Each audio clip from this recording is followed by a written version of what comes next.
నగరాలన్నీ భారీ భవనాలతో కాంక్రీట్ జంగిల్స్గా మారిపోయాయి. దీంతో పక్షులు వాటి కిలకిలా రావాలు వినిపించడమే తగ్గిపోయింది. ఎక్కడైనా ఓ పిచుకో చిలకో కనిపిస్తేనే కొందరు ఎంతో సంతోషపడిపోతున్నారు. అయితే విశాఖపట్నానికి చెందిన లక్ష్మీనారాయణ రెడ్డి ఇంటికి మాత్రం ప్రతిరోజు వందల రామచిలుకలు పావురాలు వచ్చి సందడి చేస్తున్నాయి.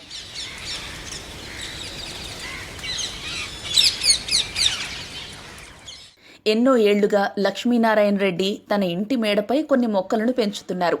ఆ మొక్కల కారణంగానే ఆయనకు రామచిలుకలు పావురాలతో 13 ఏళ్లుగా విడదీయరాని అనుబంధం ఏర్పడింది.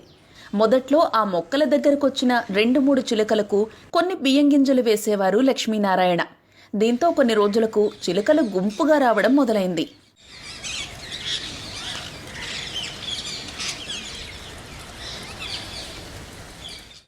2006 సంవత్సరం మొక్కలు అవి చూడడానికి మార్నింగ్ మేడ మీదకి వచ్చినప్పుడు చూస్తే 2 రామచిలుకలు వచ్చి ఉన్నాయండి. చూస్తే కొంచెం అందంగా ఉన్నాయి, ఏమన్నా బియ్యం తింటాయేమోనని జస్ట్ ఒక పిడికిడి బియ్యం తీసుకొచ్చాడు మేడ మీద చల్లామండి.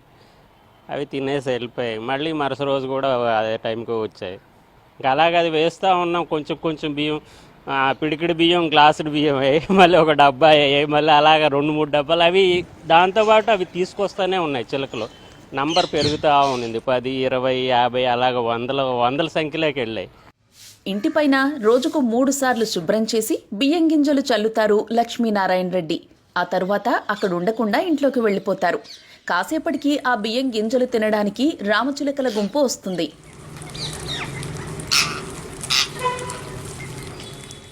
ఉదయాన్నే 6 గంటలకు ఒకసారి, మధ్యాహ్నం 1 గంట తరువాత మరోసారి, సాయంత్రం 4 గంటలకు మూడోసారి ఈ పక్షులు లక్ష్మీనారాయణ రెడ్డి ఇంటికి వస్తుంటాయి.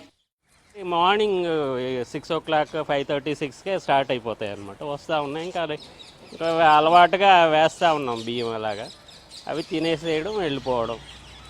అలా మార్నింగ్ ఒక పూట వేస్తున్నాం. ఇప్పటికి మధ్యాహ్నం మెల్లగా పావురాళ్ళు స్టార్ట్ అయ్యాయి. పావురాళ్ళు 2-3 అలా వస్తూ ఉంటే ఏదో మనం కొంచెం వేసాం బియ్యం. అవి కూడా నంబర్స్ అలా పెరుగుతూ ఉన్నాయి. ఇవి తినేప్పటికి మళ్ళీ రామచిలుకలు మళ్ళీ 3:30కి అలాగా మళ్ళీ రావడం. సో అలాగా ఇంచుమించు 3 పూట్ల మళ్ళీ వేస్తూనే ఉన్నాం. బియ్యం వేస్తూ ఉన్నాం, అవి తింటా ఉన్నాయి, పోతూ ఉన్నాయి. అంతే మరి. ఈ పక్షులను చూసి చుట్టుపక్కల ఇళ్ల వాళ్ళు కూడా ఎంతో సంతోషిస్తూ ఉంటారు.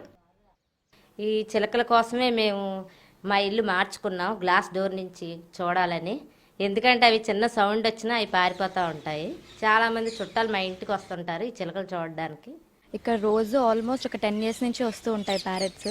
మేము వ్యూ చేస్తుంటాం. మాకు చాలా ప్లెజెంట్ వ్యూ అనమాట. We are very blessed to see this. And చిన్న సౌండ్ ఏదైనా అలికిడి వచ్చినా సరే వెంటనే అన్నీ పారిపోతూ ఉంటాయి అనమాట. వాటిలో కూడా చాలా గ్రూప్స్, ఇంకా బెస్ట్ ఫ్రెండ్స్ అన్నీ ఉంటాయి అనమాట. మాకు చుట్టూ గ్రీనరీ కూడా ఉంటుంది. దానివల్ల రోజు అంకుల్ గ్రెయిన్స్ వేస్తారు.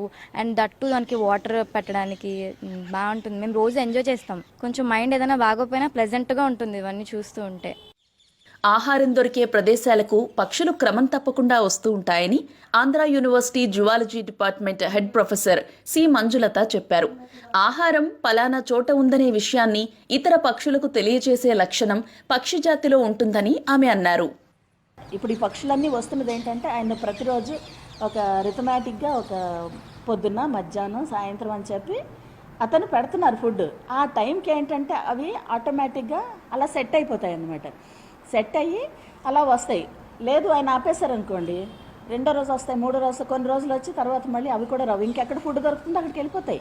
సో వచ్చేదంతా ఏంటంటే అన్నీ కలిపి ఆ ఫుడ్ని తింటానికి. అదే మళ్ళీ అంత లేదనుకోండి కొట్టుకుంటాయి. అవి కూడా కమ్యూనికేట్ చేయవు. కొంత ఉందనుకోండి ఫుడ్, అది అరిచి చెప్పదే, ఇంకొక దానికి అరిచి చెప్పదు. దాని వరకు సరిపోద్ది అంటే అది తినేసి ఒక 2-3 కలిసి వెళ్ళి తినేసి ఉంటాయి. కానీ ఇప్పుడు ఇక్కడ ఈయన ఎంత పెడుతున్నారు ఫుడ్ కాబట్టి అన్నిటినీ పిలుచుకొని అన్ని కమ్యూనికేట్ చేసుకుంటూ వచ్చేస్తాయి అన్నమాట.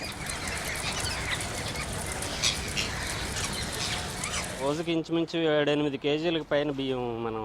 సో దగ్గర 3,000-4,000 పడుతూ ఉంటుంది మనకు మంత్లీ. మనం ఖర్చు ఏం చూడడం, ఏదో కొంత సర్వీస్ చేసినట్టే. అది ఏవో వస్తున్నాయి, తింటా ఉన్నాయి మరి. అంతే. మనం ఆ డబ్బులు ఏం లెక్క పెట్టడం ఏమి చేయలేదు. వాటికి వేస్తున్నాం, తృప్తిగా తింటున్నాయి అంతే, అదే చూస్తున్నాం అంతేనండి, ఏం లేదు.